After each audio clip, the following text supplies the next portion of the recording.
Morning, আমি শুভঙ্কর বিশ্বাস। আমি রিক কোম্পানির ফাইটার 505 আর সুপার 55 লাগিয়েছি। আপনারা দেখতে পাচ্ছেন ফল মোটামুটি প্রত্যেকটা গাছে দুটো করে ফল হয়েছে, আর দুটো ফলের কোয়ালিটি খুব ভালো। আমি এমনকি এই পাশে ওদিকে জমিগুলো দেখেন, ওটা আমার জ্যাঠার জমি, ফিডব্যাক একই রকম। পাশে কাকার জমি, সবাই রিগের ভুট্টাই লাগিয়েছে। আর রিগের অন্যান্য বছরের তুলনায় এবারের ফিডব্যাক অনেক বেশি ভালো। আর আমরা আশা করছি আমি এর পরের বছরও রিগই লাগাবো। রিগের ফলন দেখে সবাই খুব খুশি, এমনকি আমার ফ্যামিলির সবাই খুব খুশি। তাই আমি সকল চাষিদের কাছে আবেদন করব, আপনারা রিগ কোম্পানির ভুট্টা লাগিয়ে রিগের ফাইটার 505, সুপার 55, এমনকি টার্জেন, রিগের টার্জেন, এটা যেমন টার্জেন লাগিয়েছি আমি, টার্জেনের ফলন আপনারা দেখতে পাচ্ছেন।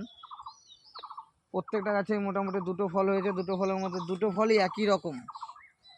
আমরা জানি যে ভুট্টার দুটো ফল দু রকম সাইজ হয়, একটা ছোট একটা বড়, কিন্তু এখানে দেখতে পাচ্ছি মোটামুটি দুটো একই রকম সাইজ হয়েছে। তার জন্য সবাই রিগের ফাইটার 505, সুপার 55, টার্জেন, সুপার 55 প্লাস লাগিয়ে একবার দেখতে পারেন।